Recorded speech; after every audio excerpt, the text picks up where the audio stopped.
Hey everyone, welcome to Judiciary plus.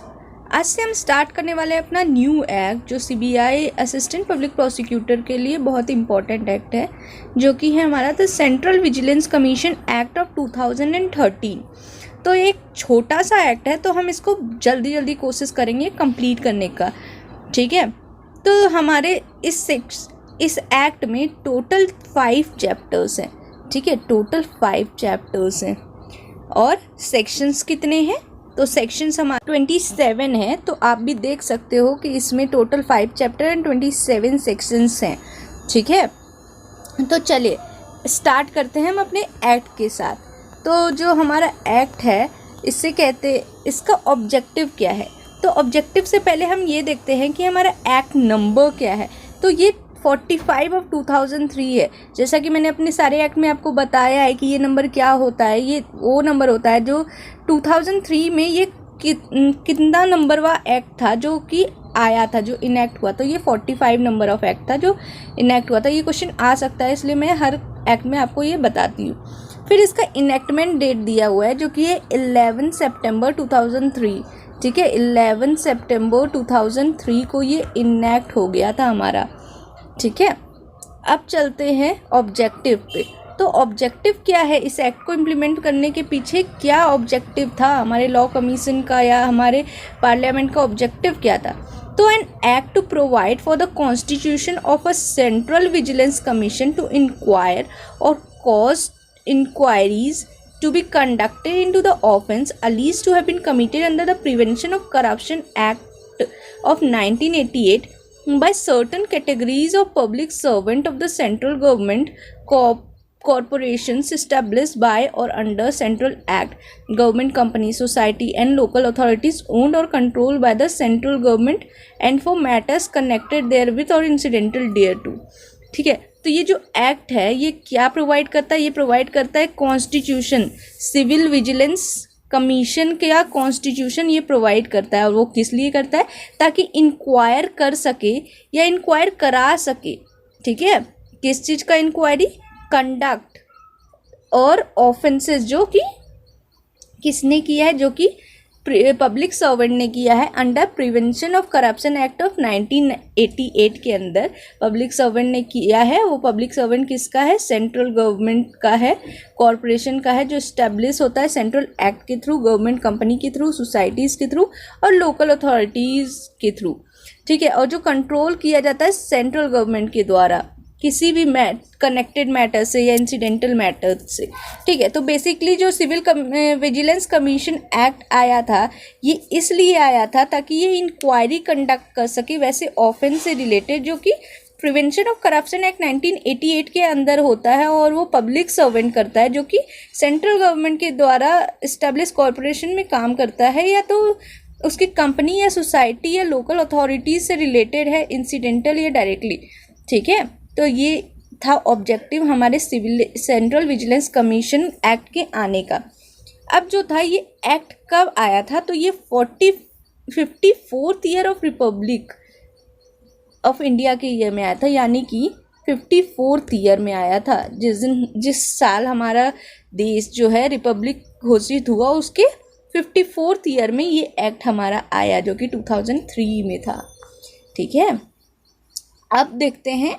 जो chapter 1 क्या है। तो चैप्टर 1 जो है वो हमें प्रिलिमिनरी सेक्शंस के बारे में बताता है। तो इसका फर्स्ट सेक्शन जो है वो शॉर्ट टाइटल है। ये एक्ट हमें बताता है, इस एक्ट को क्या कहते हैं? Central vigilance commission act of 2003 कहा जाता है इस एक्ट को। ठीक है,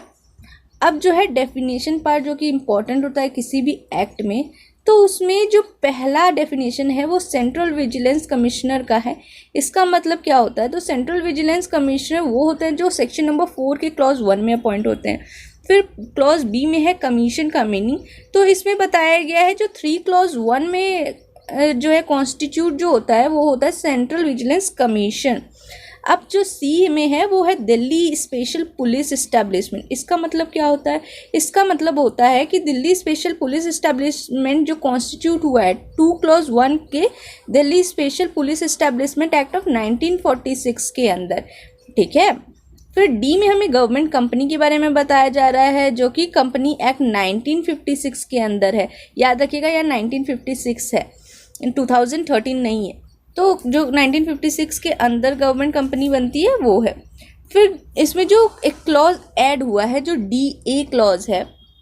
ये 2013 अमेंडमेंट से ऐड हुआ है। 2014 में ये आ गया था, लेकिन 2013 अमेंडमेंट था। तो लोकपाल ऐड हुआ था 2014 में। तो लोकपाल का डेफिनेशन DA में दे रखा है, और वो क्या है, जो section number 3 clause 1 of Lokpal and Lokayukta act of 2013 में है, वो सेम डेफिनेशन यहाँ पे भी एप्लीकेबल होगी इस एक्ट के पर्पज से। फिर E में प्रिस्क्राइब्ड है, this is not so important. फिर F जो है वो विजिलेंस कमिश्नर के बारे में बता रहा है। विजिलेंस कमिश्नर कौन होता है, जिसको सेक्शन 4 क्लॉज 1 में अपॉइंट किया गया है, ठीक है। अब हम आते हैं अपने चैप्टर 2 की तरफ। तो चैप्टर 2 जो है सेंट्रल विजिलेंस कमीशन के बारे में बता रहा है। इसका फर्स्ट सेक्शन जो है constitution of central vigilance commission बताता है। तो इसमें क्या बता रहा है, there shall be a constituted body to be known as Central Vigilance Commission to exercise the power conferred upon and to perform the function assigned to it under this Act, and the Central Vigilance Commission constituted under subsection 1 of section 3 of Central Vigilance Commission Ordinance 1999, which ceases to operate and continue under Government of India in the Ministry of Personnel, Public Grievance and Pension, Department of Personnel and Training, Resolution number 371 dated 4th April 1999 as amended, wide resolution of even number dated 13th August 2002 shall be deemed to be a commission constituted under this act। ठीक है, तो ये क्या है, ये बोल रहा है कि कोई बॉडी कॉन्स्टिट्यूट होगी जिसको बोलेंगे सेंट्रल विजिलेंस कमीशन, और वो क्या पावर एक्सरसाइज करेगी, वो वैसा पावर एक्सरसाइज करेगी जो उस पर कन्फर्म किया जाएगा, ताकि वो फंक्शन परफॉर्म कर सके जो भी उसको असाइन किया गया हो इस एक्ट के अंदर। सेंट्रल विजिलेंस कमीशन को जो फंक्शन एक्सरसाइज पावर वेस्ट की गई होगी उन पे, ताकि वो एक्सरसाइज कर सके अपना फंक्शन जो इस एक्ट के अंदर दिया गया है। और जो सिविल विजिलेंस कमीशन है जो कॉन्स्टिट्यूट होगी सेक्शन नंबर 3 क्लॉज 1 में, civil vigilance commission ordinance of 1999, ठीक है, which cease to operate and continue under the government of India in the Ministry of Personnel and Public Grievance। ठीक है, तो इसमें क्या बोल रहा है कि जो सेंट्रल विजिलेंस कमीशन जो कॉन्स्टिट्यूट हुई है ना 3 क्लॉज 1 में, किस कब कॉन्स्टिट्यूट हुई थी, जब ऑर्डिनेंस पास हुआ था, central vigilance commission ordinance of 1999 जब पास हुआ था, उसके अंदर कॉन्स्टिट्यूट हुई थी 3 क्लॉज 1 के अंदर, उस ऑर्डिनेंस के, ये सिविल विजिलेंस कमीशन, ताकि वो अपना पावर एक्सरसाइज कर सके इस एक्ट के अंदर, उस ऑर्डिनेंस के अंदर। तो सेम पावर जो है इस एक्ट के अंदर भी उसको मिल गई है, ठीक है। तो बॉडी कॉन्स्टिट्यूट होगी सिविल विजिलेंस कमीशन जो एक्सरसाइज करेगी पावर फंक्शन जो भी उसको कन्फर्म किया गया है सिविल विजिलेंस कमीशन ऑर्डिनेंस में 1999 के, वही सेम पावर फंक्शन इसको जो है इस एक्ट में भी वेस्ट किया गया है उसके ऊपर, ठीक है। क्लॉज 2 हमें बता रहा है जो कमीशन में कौन कौन से मेंबर होंगे। तो सबसे पहला जो है ये कंसिस्ट करेगा सेंट्रल विजिलेंस कमिश्नर का जो चेयरमैन होगा, और दूसरा होगा not more than 2 vigilance commissioner जो कि मेंबर होंगे, ठीक है। तो कौन होगा, सेंट्रल विजिलेंस कमिश्नर चेयरमैन और नॉट मोर देन 2 मेंबर, यानी कि 2 मेंबर, 2 पर्सन जो होंगे वो मेंबर होंगे विजिलेंस कमीशन के। ये तो टोटल जो कमीशन की बॉडी कॉन्स्टिट्यूट कितने लोगों से कर रही है, 3, एक चेयरमैन और 2 मेंबर, ठीक है। अब क्लॉज 3 क्या बोल रहा है, जो सेंट्रल विजिलेंस कमिश्नर है और विजिलेंस कमिश्नर है वो अपॉइंट कहाँ से होता है, वो किन लोगों में से अपॉइंट होता है। तो इसमें पॉइंट दिया गया है, फर्स्ट है who have been or are in an all India services or in civil service of the union or in a civil post under the union having knowledge and experience in the matter relating to vigilance policy making the administration including public administration. ठीक है, तो सबसे पहले 3 clause में जो हमें बता रहा है वो ये बता रहा है कि सेंट्रल विजिलेंस कमिश्नर और विजिलेंस कमिश्नर जो है ना उसके पर्सन अपॉइंट कहाँ से होंगे. तो ये 2 चीज़ें दे रखी हैं जिनसे इनका अपॉइंटमेंट किया जाएगा. तो सबसे पहली चीज़ है जो पर्सन जो है ना ऑल इंडिया सर्विस या सिविल सर्विस यूनियन और सिविल पोस्ट में यूनियन के वर्क कर चुके हैं और जिनको नॉलेज है एक्सपीरियंस है किस मैटर से रिलेटेड, विजिलेंस मैटर से रिलेटेड, ये पॉलिसी मैटर से रिलेटेड और एडमिनिस्ट्रेशन से रिलेटेड, जिसमें इंक्लूड क्या करता है, पुलिस एडमिनिस्ट्रेशन। ठीक है, तो इसमें इनको एक्सपीरियंस और नॉलेज होना चाहिए जो भी पर्सन को अपॉइंट किया जाएगा। ठीक है, अपॉइंट किया जाएगा सेंट्रल विजिलेंस कमिश्नर और विजिलेंस कमिश्नर के तौर पे। ठीक है, तो ये पहली रिक्वायरमेंट है। तो दूसरी रिक्वायरमेंट है कि जिसने होल्ड किया हुआ है ऑफिस या ऑफिस होल्ड किया किसी कॉरपोरेशन में, जो कि इस्टेब्लिश किसके अंदर करता है, सेंट्रल एक्ट के अंदर, गवर्नमेंट कंपनी के अंदर उसने होल्ड किया है ऑफिस, जो कि कंट्रोल करा जा रहा है सेंट्रल गवर्नमेंट के द्वारा, और पर्सन जिसको एक्सपीरियंस है और एक्सपर्टाइज है फाइनेंस में, जिसमें इंक्लूड करता है insurance, banking laws, vigilance and investigation. ठीक है, और इसका प्रोवाइजो हमें बता रहा है कि from among the central vigilance commissioner and the vigilance commissioners not more than 2 person shall belong to the category of person referred to in clause A of and clause B. ठीक है, तो क्या बताया जा रहा है, जो विजिलेंस, सेंट्रल विजिलेंस कमिश्नर और विजिलेंस कमिश्नर है ना, तो उनमें से 2 पर्सन उस कैटेगरी के होने चाहिए जो क्लॉज ए और क्लॉज बी में दे रखा है, उस कैटेगरी से 2 पर्सन होने चाहिए, उस कैटेगरी से बिलोंग करने चाहिए। ठीक है, तो कौन कौन सी कैटेगरी दी थी सेंट्रल विजिलेंस कमिश्नर और विजिलेंस कमिश्नर के लिए, तो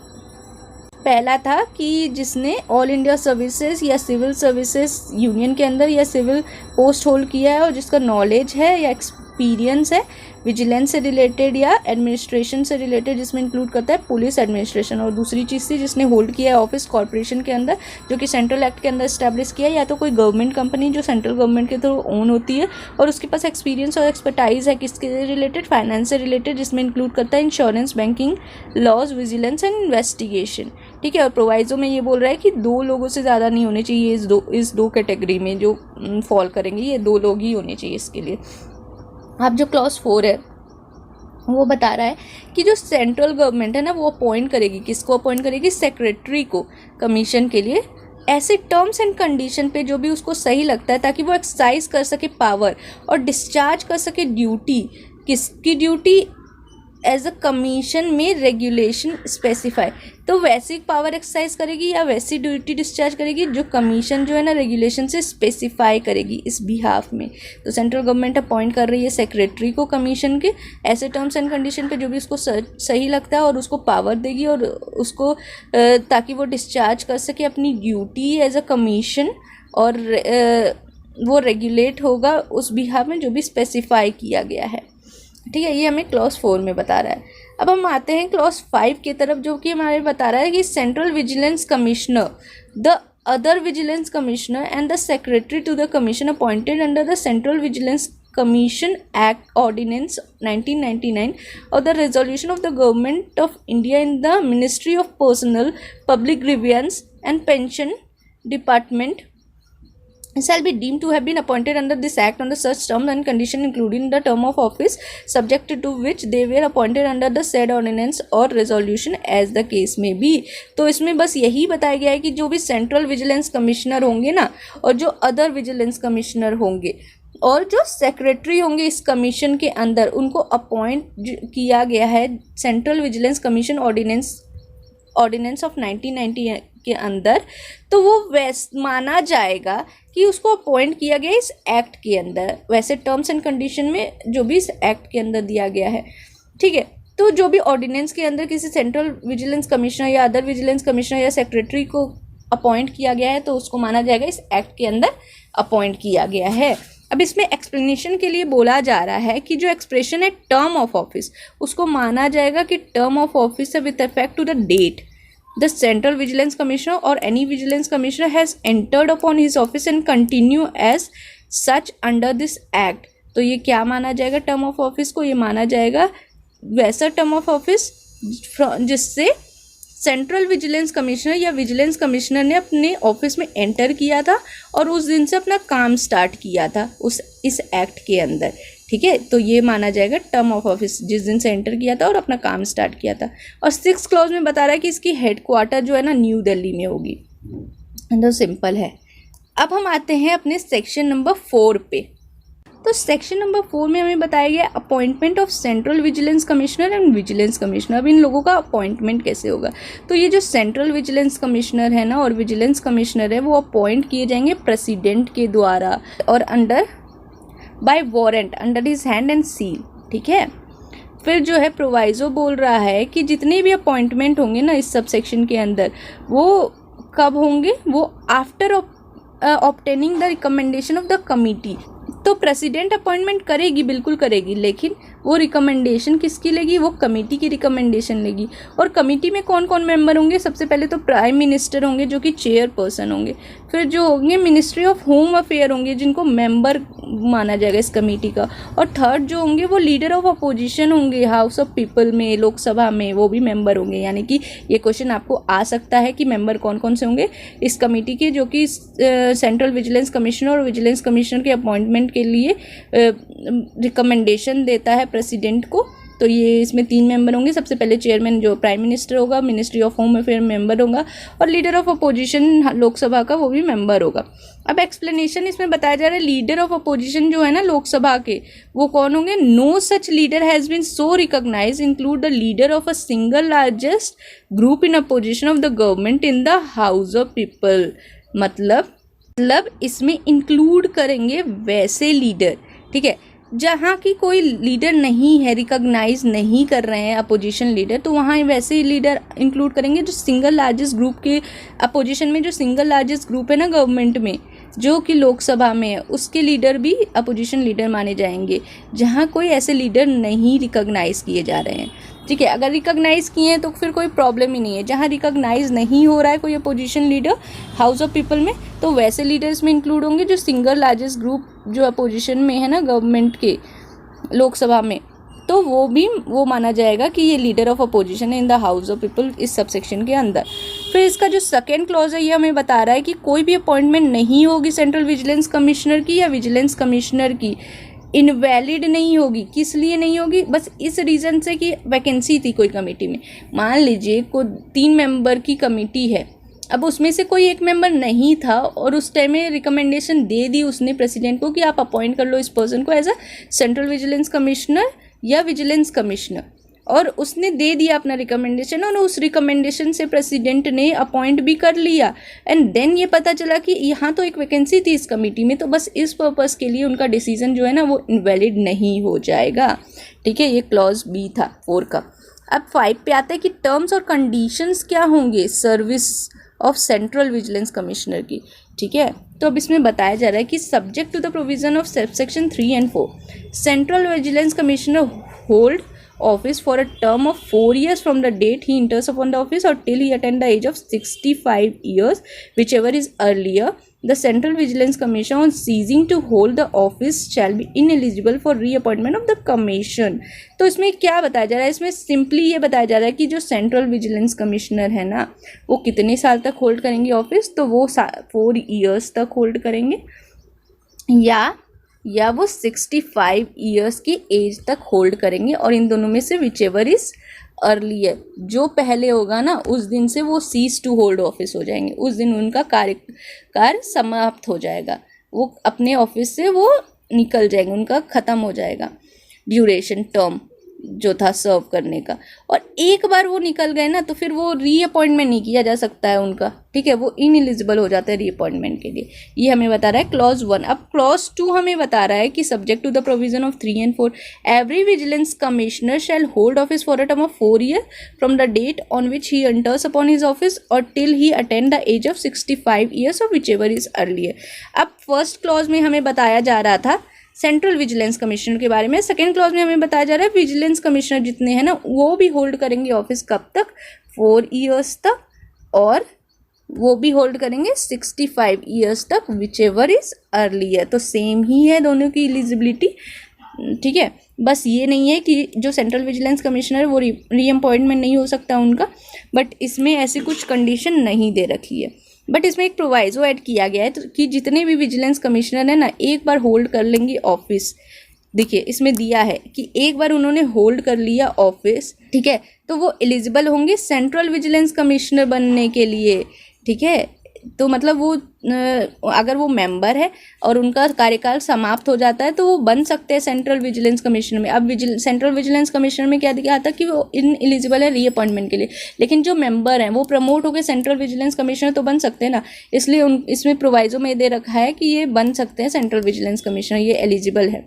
अब इसका फिर से एक प्रोवाइजो है जो बता रहा है कि फर्दर जो टर्म होगा ना विजिलेंस कमिश्नर का, अगर उनको अपॉइंट किया गया सेंट्रल विजिलेंस कमिश्नर का, वो 4 साल से ज़्यादा नहीं हो सकता in aggregate as vigilance commissioner and central vigilance commissioner. ये एक इम्पॉर्टेंट चीज़ है कि अगर एक पर्सन सेंट्रल विजिलेंस कमिश्नर भी बन गया है और वो विजिलेंस कमीशन भी बनना है, विजिलेंस कमिश्नर भी बना था, तो दोनों का कम्युलेटिव टर्म जो होगा ना इन एग्रीगेट ही 4 ईयर्स होना चाहिए। ऐसा नहीं है कि ये 4 साल तक ये बना के था और 4 साल ये था, इन टोटो 8 साल उसने होल्ड किया ऑफिस, ऐसा नहीं हो सकता। इन टोटो ही वो 4 साल तक होल्ड करेगा office, both as vigilance commissioner और सेंट्रल विजिलेंस कमिश्नर का हम इन एग्रीगेट देखेंगे। ठीक है, अब आता है क्लॉज 3 जो बता रहा है कि सेंट्रल विजिलेंस कमिश्नर और विजिलेंस कमिश्नर जो है ना, इससे पहले कि वो एंटर करे ऑफिस में, वो क्या करेंगे, सब्सक्राइब करेंगे प्रेसिडेंट के सामने और किसी अदर पर्सन के सामने जो इस बिहाफ में जिसको प्रेसिडेंट ने अपॉइंट किया है, और फिर वो ओथ और अफर्म करेंगे, अफर्मेशन लेंगे वैसे फॉर्म के साथ जो भी शेड्यूल में इस पर्पस के लिए मेंशन किया गया, यानी कि प्रेसिडेंट ही करेगा और कोई भी पर्सन जो उसके द्वारा अपॉइंट किया गया इस बिहाफ में। फिर क्लॉज 4 बोल रहा है जितने भी सेंट्रल विजिलेंस कमिश्नर या विजिलेंस कमिश्नर है ना, वो प्रेसिडेंट को ही रिज़ाइन भी देंगे। रिज़ाइन जब उनको करना होगा वो प्रेसिडेंट को ही अपना रेजिग्नेशन देंगे। ठीक है, अब क्लॉज 5 हमें बता रहा है कि जितने भी सेंट्रल विजिलेंस कमिश्नर और विजिलेंस कमिश्नर है ना, उनको रिमूव भी किया जा सकता है उनके ऑफिस में। कैसे किया जाता है, वैसे जो सेक्शन 6 में दिया गया उसी मैनर में उसको रिमूव भी किया जा सकता है।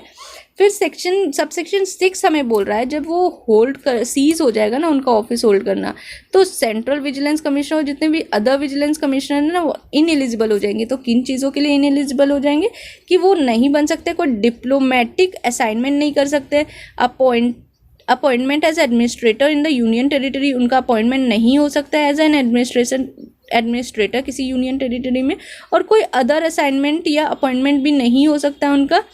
जो कि रिक्वायर्ड है लॉ में, जो प्रेसिडेंट करता है, यानी कि जो भी प्रेसिडेंट जो जिसकी भी अपॉइंटमेंट करता है उस पोजीशन में इनका अपॉइंटमेंट नहीं हो सकता है। ठीक है, ये बोल रहा है एक बार सेंट्रल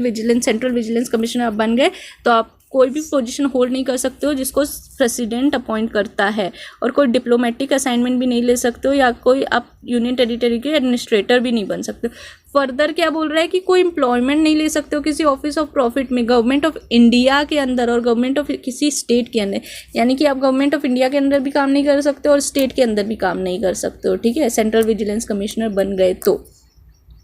फिर क्लॉज 7 हमें बता रहे कि इनकी सैलरी अलाउंसेस क्या होंगी और अदर कंडीशन ऑफ सर्विस क्या होंगे। तो जितने भी सेंट्रल विजिलेंस कमिश्नर होंगे ना वैसे ही होंगे जैसे chairman of union public service commission होता है। ठीक है, उनको माना है chairman of union public service commission जो होता है ना, तो सैलरी भी उनकी वैसी होगी जो एक चेयरमैन की होती है यूनियन पब्लिक सर्विस, यूपीएससी के चेयरमैन की जितनी होती है ना सैलरी, उतनी ही सेंट्रल विजिलेंस कमिश्नर की भी होगी, और जो विजिलेंस कमिश्नर की है उसकी सेम होगी जो कि एक member of union public service commission की होती है, यानी कि सीवीसी जो है उसको इक्वल टू कर दिया है चेयरमैन ऑफ यूपीएससी, और जो है विजिलेंस कमीशन को इक्वल टू कर दिया है मेंबर ऑफ यूपीएससी के, सैलरी भी उनकी सेम होगी। ठीक है, फिर प्रोवाइजो बोल रहा है कि अगर सिविल विजिलेंस कमिश्नर और विजिलेंस कमिश्नर जो है ना अपने अपॉइंटमेंट के टाइम में और पेंशन रिसीव करने के टाइम में किसी प्रीवियस सर्विस से, जो गवर्नमेंट ऑफ इंडिया में अगर उन्होंने पहले कोई सर्विस किया है या स्टेट में पहले कोई सर्विस किया है और उससे उनको पेंशन मिल रहा है या कोई सैलरी मिल रही है उसके रिस्पेक्ट में सिविल विजिलेंस कमिश्नर या विजिलेंस कमिश्नर के रिस्पेक्ट में, तो वो रिड्यूस हो जाएगी उतने अमाउंट पर जितनी पेंशन मिल रही है, और इंक्लूड क्या करेगा, कोई भी पोर्शन ऑफ पेंशन जो कि कम्यूटेड हो रहा है या pension equivalent to the other form of retirement benefit exclusion pension equivalent and retirement gratuity. अब इसमें क्या बोल रहा है, यानी कि आपने सेंट्रल विजिलेंस कमिश्नर की पोजीशन होल्ड करने से पहले या विजिलेंस कमिश्नर की पोजीशन होल्ड करने से पहले आपने कोई गवर्नमेंट ऑफ इंडिया या गवर्नमेंट ऑफ स्टेट में कोई पोजीशन होल्ड की थी और जिसके वजह से आपको पेंशन मिल रहा है, तो अब जब अपॉइंटमेंट होगी ना आपकी सीवीसी या वीसी के तौर पे, तो आपको क्या होगा, आपको जो सैलरी मिलेगी उसमें रिड्यूस कर लिया जाएगा वो अमाउंट ऑफ पेंशन, क्योंकि आपको 2 चीज़ों के लिए पैसे तो नहीं मिल सकते। अगर आपको पेंशन मिल रहा है तो इसकी सैलरी आपकी रिड्यूस हो जाएगी उतने अमाउंट तक, ठीक है। फिर फर्दर प्रोवाइजो क्या बोल रहा है, अगर सेंट्रल विजिलेंस कमिश्नर या विजिलेंस कमिश्नर जो है अपने अपॉइंटमेंट के टाइम पे कोई रिटायरमेंट बेनिफिट ले रहे हैं अपने प्रीवियस सर्विस के लिए, ठीक है, और जो कि सेंट्रल गवर्नमेंट या स्टेट गवर्नमेंट के थ्रू कंट्रोल किया जा रहा था वो सर्विस, तो उसकी जो सैलरी होगी ना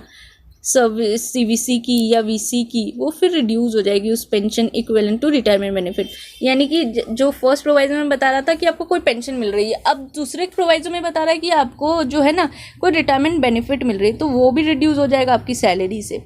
फिर प्रोवाइजो फर्दर बोल रहा है कि जो सैलरी है, अलाउंस है और पेंशन है जो पेबल है या कोई भी अदर कंडीशन जो सर्विस की सीवीसी की या वीसी की, वो उनके डिसएडवांटेज के लिए वेरी नहीं की जा सकती है, ठीक है। उनके एडवांटेज के लिए वेरी की जा सकती है बट डिसएडवांटेज के लिए वेरी नहीं की जा सकती है,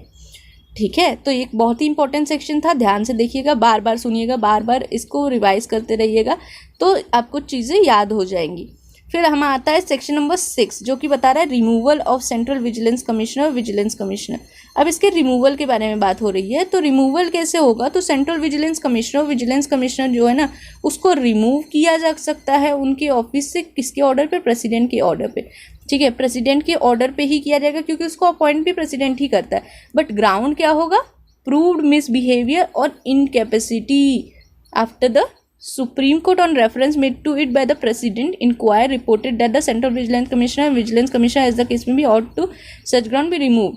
ठीक है। रिमूव कौन करेगा, सबसे पहली बात कि प्रेसिडेंट रिमूव करेगा। और ग्राउंड क्या है, तो 2 ग्राउंड है। सबसे पहला या तो उनका प्रूव हो जाता है कि वो मिसबिहेव कर रहे हैं, मिसबिहेवियर प्रूव हो जाता है, दूसरा ग्राउंड यही है। और दूसरा क्या, इंक्वायरी करेगी सुप्रीम कोर्ट उनके इनकैपेसिटी के बारे में, ठीक है। तो वो प्रूव हो जाता है वो मिसबिहेवियर कर रहे हैं और वो इनकैपेसिटी में है, वो कैपेसिटी नहीं है उनको होल्ड करने की उस पोजीशन को, तो सुप्रीम कोर्ट इंक्वायरी करेगी इसके रिगार्डिंग, जो प्रेसिडेंट उसको बोलेगी और उसके बाद अपना रिपोर्ट सबमिट करेगी और उसके अकॉर्डिंग जो है सीवीसी या वीसी को रिमूव कर दिया जाएगा प्रेसिडेंट के द्वारा, ठीक है। ये हमारा क्लॉज 1 है। अब इस सेकंड क्लॉज में यही बताया जा रहा है कि प्रेसिडेंट जो है ना उन लोगों को सस्पेंड कर सकता है सीवीसी या वीसी को, और उनको रोक सकता है कि आप ऑफिस अटेंड नहीं करोगे उस टाइम तक जबकि आपकी इंक्वायरी की जो रिसीट थी, वो इंक्वायरी का रेफरेंस जो था वो सुप्रीम कोर्ट को प्रेसिडेंट ने मेड किया है और अभी सुप्रीम कोर्ट अपनी इंक्वायरी कर रही है। तो उस वक्त से लेकर तब तक जब तक सुप्रीम कोर्ट ने अपनी इंक्वायरी का रेफरेंस सेंड कर दिया हो, रिपोर्ट सेंड कर दिया हो प्रेसिडेंट को, तब तक जो है ना प्रेसिडेंट उस टाइम फ्रेम तक रोक सकती है सीवीसी या वीसी को कि आप अटेंड नहीं कर सकते हो ऑफिस, ठीक है। अब क्लॉज 3 में बोल रहा है कि nothing notwithstanding anything contained in subsection 1, President may by order remove from office the Central Vigilance Commissioner or Vigilance Commissioner if the Central Vigilance Commissioner or Vigilance Commissioner as the case may be adjudged and insolvent or has been convicted of an offence which in the opinion of central government involves moral turpitude, engaged during the office any paid employment outside during duties of his office, is in the opinion of president unfit to continue office by reason of infirmity of mind or body, has required such financial or other interest, is likely to affect prejudicially his function of SCVC और VC, ठीक है। तो clause 3 हमें क्या बता रहा है कि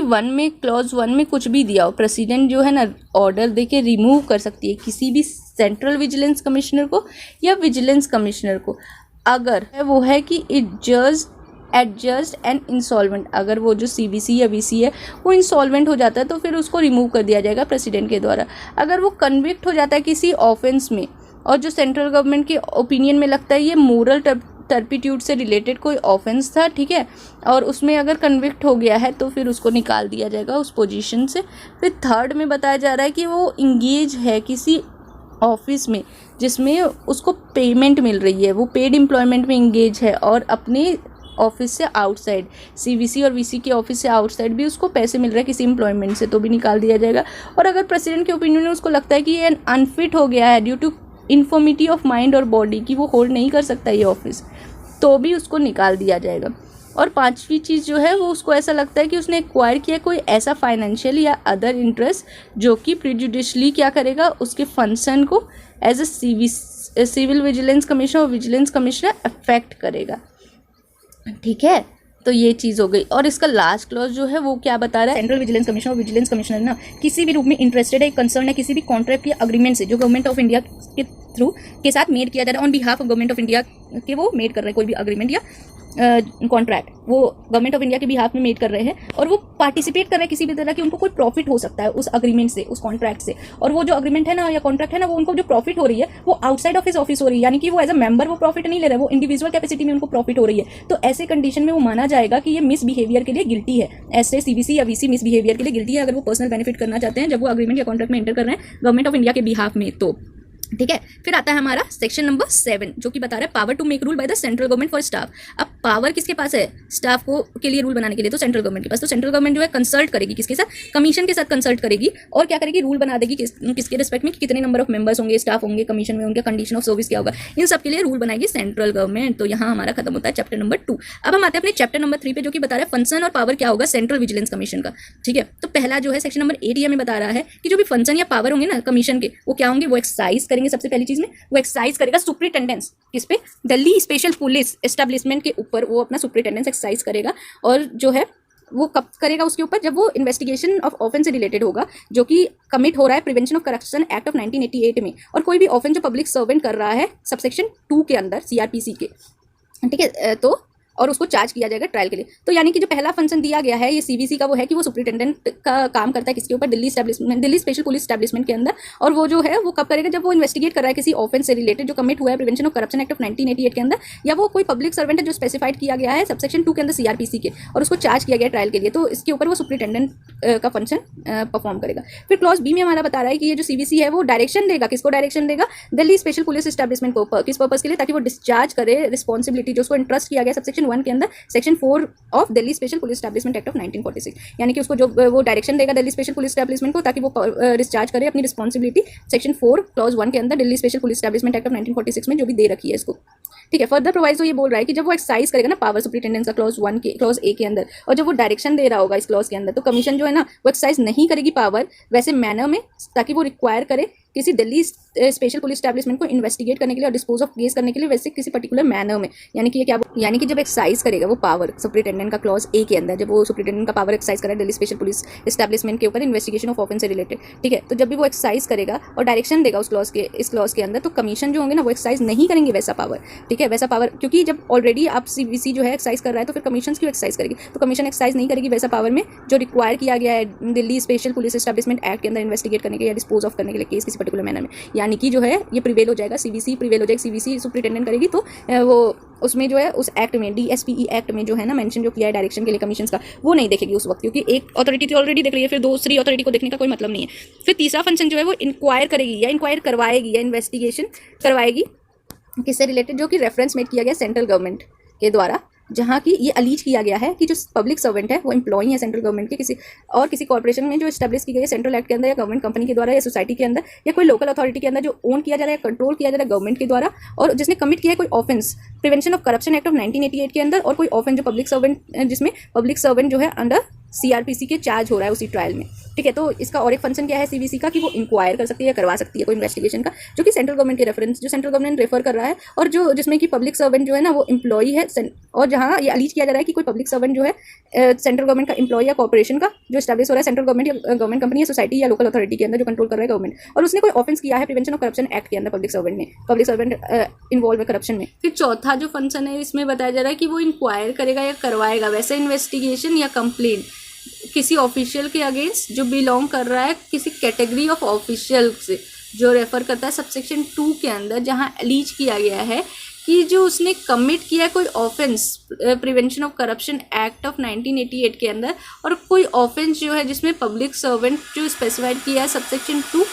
of CrPC which charge at the same trial. ठीक है, तो इसमें और कौन सी चीज़ इंक्वायरी करा सकता है कर सकता है वो खुद से, जिसके अगेंस्ट कंप्लेन मेड की गई है किसी जिसमें किसी ऑफिशियल के अगेंस्ट कंप्लेन मेड की गई है जो कि सबसेक्शन 2 के अंदर रेफर किया गया है, और वो जो है ना वैसा पब्लिक सर्वेंट या वो prevention of corruption act of 1988 में इन्वॉल्व है। यह है रिव्यू कर सकता है प्रोग्रेस, इन्वेस्टिगेशन का कितना प्रोग्रेस हुआ जो भी कंडक्ट कर रही है दिल्ली स्पेशल पुलिस एस्टेब्लिशमेंट और उस ऑफेंस में, और उसने और जो कमिट हुआ है prevention of corruption act of 1988 से रिलेटेड या किसी पब्लिक सर्वेंट ने किया है सीआरपीसी के अंदर और जो चार्ज है सेम ट्रायल के। और फिर रिव्यू कर सकता है कोई भी प्रोग्रेस किसी एप्लीकेशन का जो पेंडिंग है किसी कंपिटेंट अथॉरिटी के सामने सैंक्शन के लिए प्रोसिक्यूशन का under prevention of corruption act of 1988। ठीक है, फिर वो टेंडर कर सकता है advice, tender advice to the central government, advice भी दे सकता है सेंट्रल गवर्नमेंट को।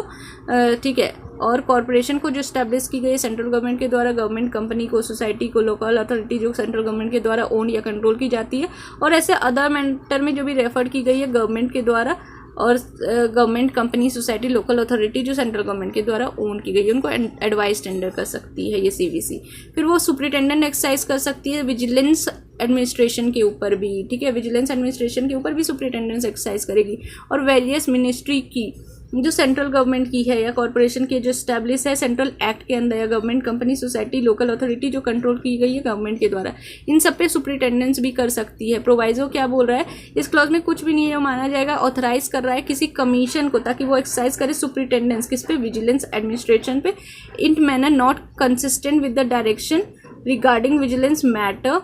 issued by the government to confer power upon the commissioner to issue direction relating to policy matter। यानी कि क्या बोल रहा है इसमें, बोला जा रहा है कि इसमें प्रोवाइजो में बोला जा रहा है कि कमिश्नर जो है ना वो सुपरिटेंडेंट एक्सरसाइज नहीं कर सकती है उस मैनर में जो कंसिस्टेंट नहीं है, जो पॉलिसी मैटर से रिगार्डिंग जो गवर्नमेंट जो पावर है, जो उनके पास पावर है, जो वो डायरेक्शन देती है, अगर उससे कंसिस्टेंट नहीं है ना तो वो वाली पावर जो है यहाँ गवर्नमेंट की प्रिवेल करेगी, और विजिलेंस कमिश्नर की, सिविल विजिलेंस कमिश्नर की पावर यहाँ प्रिवेल नहीं करेगी पॉलिसी मैटर के रिगार्डिंग। याद रखिएगा पॉलिसी मैटर के रिगार्डिंग से बात हो रही है। अब क्लॉज 2 बोल रहा है जो पर्सन रेफर की गए है सबसे क्लॉज डी में सबसेक्शन 1 के, तो वो कौन होंगे, वो सबसे पहले मेंबर होंगे ऑल इंडिया सर्विसेज से रिलेटेड जो सर्व कर रहा है in connection with the affair of the union and group A of central government में, और वैसे लेवल ऑफ ऑफिसर और कॉरपोरेशन जो इस्टेब्लिश हो रही है सेंट्रल एक्ट या government company, society, local authority जो कंट्रोल या ओन करता है सेंट्रल गवर्नमेंट। ठीक है, या अपनी नोटिफिकेशन ऑफिशियल गैजेट में नोटिफिकेशन देके स्पेसिफाई करता है। और प्रोवाइजो क्या बोल रहा है कि till such time and notification is issued under this clause all the officer are said to be a corporation, company and societies, local authorities shall be deemed to be a person refer in clause D. जब तक जो official gazette में notification नहीं दिया जाएगा तब तक माना जाएगा ये सारी कंपनीज जो है ना, कॉर्पोरेशन है, सोसाइटी है, वो जो है क्लॉज वो 1 के डी क्लॉज में बनी है। और जो सी है वो बता रहा है कोई भी रेफरेंस जो लोकपाल के लिए मेड किया गया है section 20 of clause 1 of Lokpal and Lokayukta act of 2030, जो भी पर्सन रेफर की गई है क्लॉज डी में सबसेक्शन 1 के, वो इंक्लूड क्या क्या करता है, वैसे मेंबर जो ग्रुप बी सी डी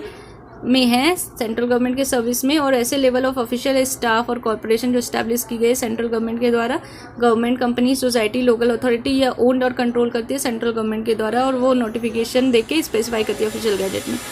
और इसका प्रोवाइजो भी सेम बोल रहा है ऊपर के प्रोवाइजो के जैसे कि जब तक नोटिफिकेशन नहीं दिया उसने ऑफिशियल गैजेट में तो सारे पर्सन माने जाएंगे कि वो क्लॉज डी में फॉल कर रहे हैं सबसेक्शन 1 के, यानी कि सारे एलिजिबल हैं। ठीक है, तो ये जो क्लॉज 2 था ये यही बता रहा था कि जो पर्सन रेफर किए हैं ना सबसेक्शन 1 के डी में वो कौन कौन होंगे, तो ये 3 चीज़ें जो दी है, ऑल इंडिया सर्विसेज और सच लेवल ऑफ सर्विस जो सेंट्रल गवर्नमेंट के द्वारा इस्टेब्लिश की है, और उस टाइम जो नोटिफिकेशन में देके किए गए हैं, और जो रेफरेंस दिया गया है लोकपाल या लोकायुक्त एक्ट ऑफ 2013 में